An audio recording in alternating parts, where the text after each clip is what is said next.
Hey, good afternoon. This is Rob. Andre Lacroix. How you doing, buddy? Good. How are you? Good to Good, see you. man. It's good to be here at the Beehive. We talked about on the first one, Yeah. and so we've had some good games here at the Beehive. Yeah. Getting to play here at Steiner, the University of Utah. Our first game was against NAU. Yeah. And if you remember, last year we lost to them in the regionals. How Yes, do you we think did. we They looked? knocked us out. I think it was the unbelievable start to the game. The first period we came out surprised not only ourselves, but I think we surprised the other team, right? And took that quick 3-zip lead and just set the tone. I was really proud of the boys. We had Nowicki in net. Yep. He's strong. All of our goalies are strong. Yeah. Oh my gosh, we're so blessed. And we had a great crowd. It was a Thursday night. The students came out. Right. You've got the W1 team, the women's team supporting like we do them. We have a lot of parents flying in for this weekend. We did. I think the parents really kind of look forward to this weekend almost as much as the boys do. Well, I think you said it's like parent weekend. Yeah, it really is. It really is. So that game, we did come out hot. Yeah. And then we let them come back in. We did. And honestly, I'm going to sound like a homer, but it was us letting them back in, not them deciding to dominate us, right? We let them back in. Well, so went into overtime. Yeah. Our guys looked steady. They stayed with the system. We got to win. Yeah. And if for those of you that have not seen overtime, 3-on-3 overtime, at this level, college hockey, so much fun to watch. But then we had to go for that one. We went into the shootout. Shootout, yes. And my favorite thing was Jack Lumina, who we call Umi, gets the game winner. He does. With no celebration. Been there before. No selling. Act like you've been there before. Yeah. That was great. Was just great. Then we moved on to game 2 on Friday night. The number 1 team in the West comes in. And I want to tell you, our coach changed up the lineup. Yes, he did. And he brings in, we call him Chelly, our goaltender. And a few forwards changes, a few defensemen. We look strong. And, kudos to Coach Nick, to Forney, as the kids call him Forney, because you're going up against a team that's kind of had our number the last – I've been here 2 years now. They've had our number the last couple of years. Yeah. We play strong, but they've outplayed us.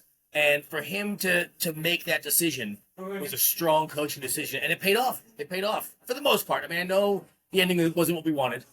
Doesn't it tell you how deep our team is? Yeah. So I've been with this group for this team for 3 years. It's our third year. You're second. Every year he keeps getting them better. Yeah. The culture, and I will tell you this: when I was talking to some of the players didn't get dressed, that was changed up. Not one of them complained. The culture here at Utah Hockey and the coaches, of course, they've all played here. Yeah. The assistant coaches all played here. They're giving back. Yeah. Which you and I, we know what that's about. Oh, for sure. But at the college level, these coaches give back more time than they do. It's something. They do. But they all stepped up. They did. And I saw players that played some of their best games. Yeah, for sure. And they were rewarded, right? Because they kept playing for the weekend. So kudos to those guys. We went into overtime, and unfortunately, you can't win every one, and they got us there on that one. So, but a 2-1 loss to the number 1 ranked team in the conference is it says a lot. And I'll say it like this: it was a good product. Our guys from first line to fourth line, our goalies. We had a great turnout again. We had parents, of course, there. The product was an exciting game. It was. The effort, the energy, the way they do it every period. And that goes back to from the coaches, the players want to play that way. Great product. And then and for our boys to start off that game and go up 1-0, that shows the confidence. Again, not only did the coach make the decision in the lineup change, but to start off that game again against the number 1 ranked team and take it to them right away and go up 1-0. Beautiful thing to see. Great thing to watch. When we look at our facilities here and our team, I got to think, if people are looking at other schools and they see what we have here and all the accommodations, you can start with how easy it is to fly into Salt Lake. Oh, gosh, yes. The buses we have, the facilities, what a great place to play. And when we host the Beehive, and all these teams come in. I don't know how many there are, but there's a lot. They love playing here. They do. And it's really nice to have it as a home rink. Yeah. So at that point, after 2 games in a row where we've won 1, lost 1 in overtime, then we come up to game 3, which is a unique scenario. Game 3, right? Where we played and everything. Yeah.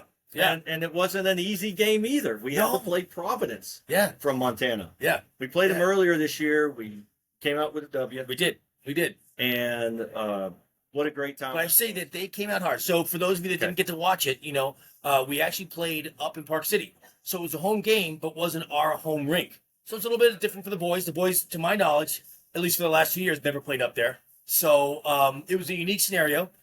We played well, but Providence came out really hard, right? And it was even though we had a win prior to the season at 6-3, which is a dominating win earlier in the season. This was back and forth, right? Yeah, I got the score text to me because I was doing something, unfortunately. But hey, what a great place to play in Park City, Utah! Right? Oh my gosh! Oh my gosh! You got the mountains in the background. Beautiful. As you're parking, walking into the rink, you see the mountains, which they've started limited opening, but you know that the ski mountains are opening up, and they're in the background of an ice rink. It's picture perfect. On the parent text, you saw Mike and Jackie. Yeah.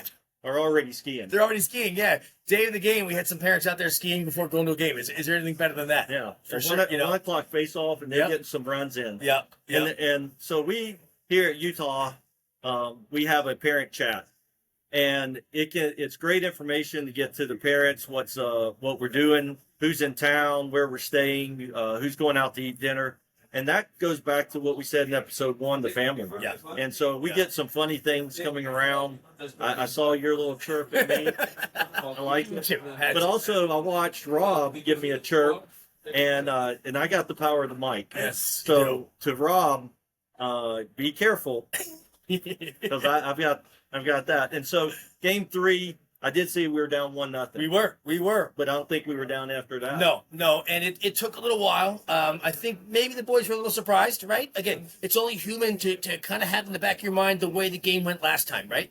So you go down 1-0, and this team doesn't do this, which is great. But teams will start to get chippy. Teams will start to get lazy. You'll start to see with other teams, you'll start to see maybe big, long stretch passes where they're trying to overcompensate, which leads to turnovers a lot of times. Our boys didn't do that. They just put their heads down, they grinded, and before you know it, we just start putting in goal after goal after goal. Now, and on the other side, they got a little chippy, and Coach Forney did an unbelievable job of just pulling these guys together, saying, "That's not us. That's not us. That's not the way we play. Make yourselves proud. Make your parents in the stands proud." And you could see that the kids reacted to that. Yeah, right? So we just held off. I was getting the text, so 1-1, 2-1, 3-1, 4-1. I mean, because they stay to the system, and I've seen that over the years, this year especially when we came up for game 1, they play fast. They do. We play fast. We play hard. There isn't any of the players that are prima donnas. No. They don't play in the perimeter. It is a tough system to play against. All 4 lines are rolling.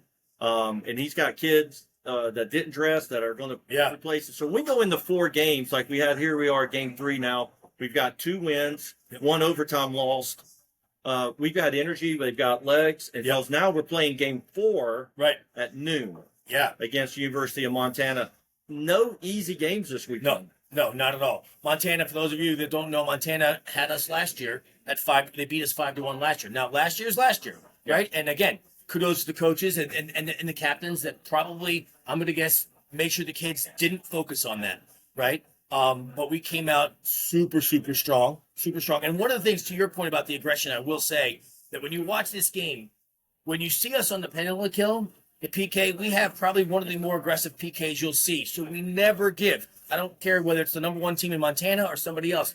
We don't give the other team a chance to set up. So we play the PK like it's 5-on-5. And the other teams don't know how to react to that because other teams, when they're on the power play, you're expecting to have time and space, right? Because you have that extra player on the ice. We don't give that to them, and we're not out of control aggressive. It's a great thing to watch. I know I say that a lot, but it's true. We're due for some shorties. He said it. Garrett Jackson had a couple last year. I always give him a shout out to that. He likes it, but he does work hard. He's like a little water bug out there. He's hard to keep up with, and he makes the most of it. And when he has to step on you, he's gone. His brother is one of the assistant coaches. True. And they just come from a strong hockey family. And so game 3, we win. Here we are, game 4, we're up 1-0. Yep. The kids are looking good. They are. 4 games is tough. We're fortunate we're at home. These other teams, Montana State, game 1, We I mean, NAU game one.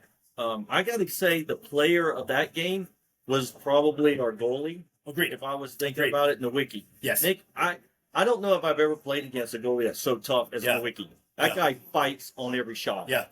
He does. And not saying anything about the other goalies either. No, you know, he's intimidating. We're all strong, but And then game two, we come out with Cello. Now I say Cello. He came from Texas, where I am.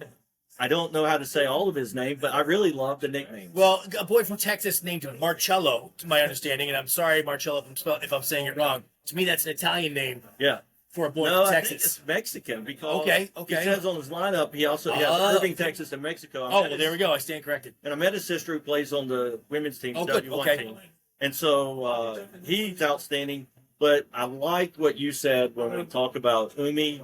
That'd be Jack. He comes down. He goes opposite than all the others in the shootout to give us the game winner. No Selly. In game 3 last night, unfortunately, I didn't get to see it. But number 3, LeDuc. What happened there? Oh, my gosh. So you want to talk about a grinder. In the hockey world, that term is used a lot, and it's usually referred to a guy that's a third or fourth liner. And that's not Dookie, man. That's not Dookie at all. But the way he plays, I think he battled through like 3 different guys just to get that opportunity. And he blew him up. Oh, and he blew him up at clean. Not my height, not your height. Totally clean. Totally clean. And, of course, you got a reaction from the other team just because their guy went down. Now, their guy went down because his head was down, right? It was a clean shoulder hit into the body. The guy wasn't looking, so he went down, and he got hurt, and now he's back up. So luckily, don't ever want anybody to get hurt. No. But that, again, we were already winning at that point, but that is, though, the kind of the tone setter that says, hey, we're playing to the very, very end. Well, I hear the buzzer coming. Yep. We're going into game period 2. Period 2. I'll meet you back here. We'll be back. Between second and third. Sounds good. Sounds good. Bye-bye.